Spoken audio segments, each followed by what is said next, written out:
In its latest report released today, Corruption Watch spotlights the 1,591 brave whistleblowers who have exposed corruption in different sectors across the country.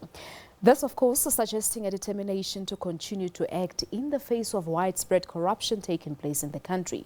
The report also reveals that for the first time, corruption in the police sector has overtaken other sectors such as schools, health, as well as local government.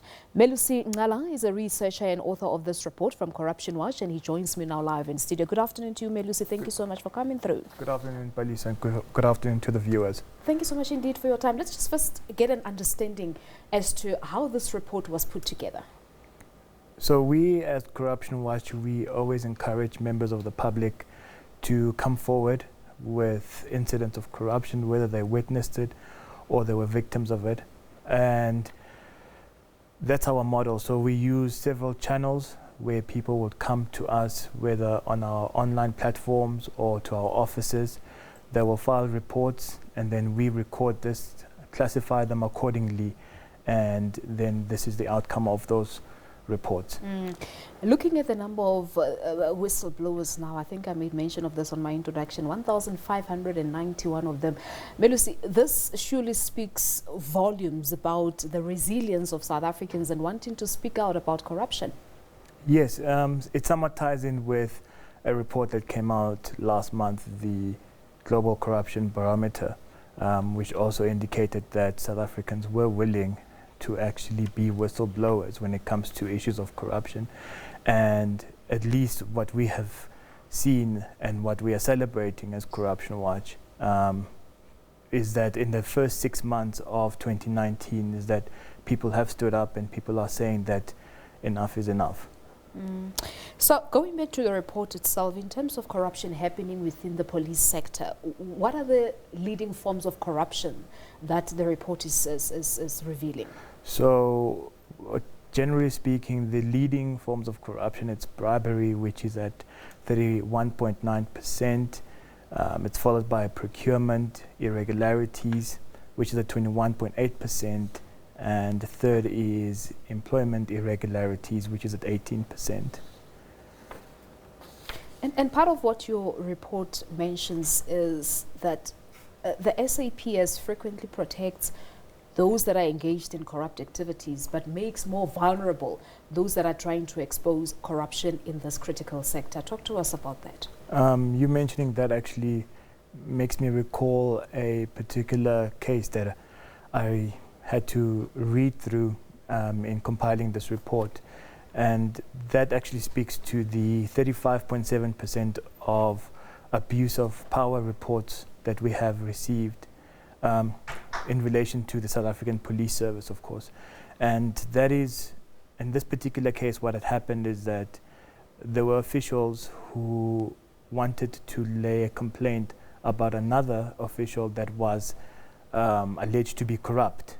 And when they did this, the press then decided to suspend them because they were standing up. So it certainly speaks to the vulnerability of those who are trying to expose this corruption. We've made mention of the resilience that South Africans have to come out and report corrupt activities taking place near them. But it looks like within the SAPS there's still a long way to go, if one can say. Yeah, well, I mean, it's a patronage. That's how you need to understand corruption in the South African Police Service.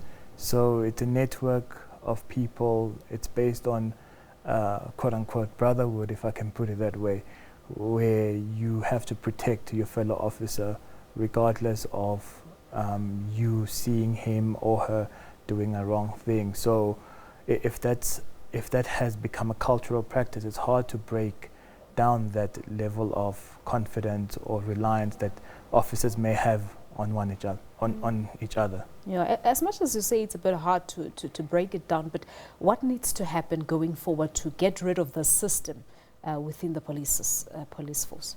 I think it's time for us to rely on the institutions that we have, the policies and procedures that we have, and to have exemplary leadership, people who will actually take charge and say that enough is enough, for starters, and start exercising authority in this respect. where perpetrators of corruption will be singled out and people will be brought to book.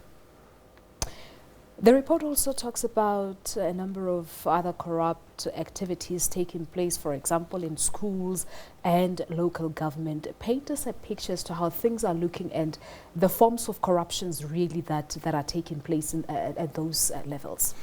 Yeah, I should perhaps mention that in total it's about 5 focus areas that we are looking at, with the South African Police Service leading with 9.2%. It's followed by corruption in schools at 8.4%. And what we see in corruption in schools is that embezzlement of funds and theft of resources is the major form of corruption. By who?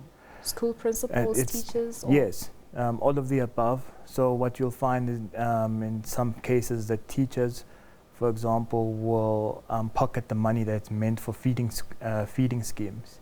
So what they will do is that they will go purchase, as per the prescripts of the school, for example, all necessary items for the feeding scheme, but then return them later on to the person that they are buying, to the person that they bought them from, and then pocket the money afterwards. So those are the kind of cases that we see in that respect.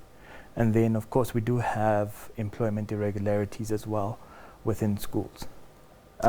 Similarly, because you asked about the municipalities, issues there, what we have is procurement irregularities.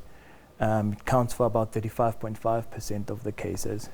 And there it's about tender corruption, people paying kickbacks, colluding with officials in municipalities to secure tenders. So, Melusi, what happens with reports such as this? I mean, where you have whistleblowers coming out with information, do the perpetrators ever get to face the justice system or the law? I mean, that's what we always hope for. Our model primarily encourages people to report corruption so that we can produce a report such as this one, because such a report then creates a portrait for us to understand what people are going through and also understand the implications of corruption. We then bring it to the attention of the authorities with additional evidence based on our own investigations where we can conduct investigations, and from those then the authorities will perhaps take additional steps to hold those who are presumed to be guilty of corruption to account. All right, but you do bring reports such as this one to the attention of the authorities to act on them? Yes, we do. Right, Melusi, thank you so much for your time. We really appreciate your insight really on this report. Thank you so much. Thank you.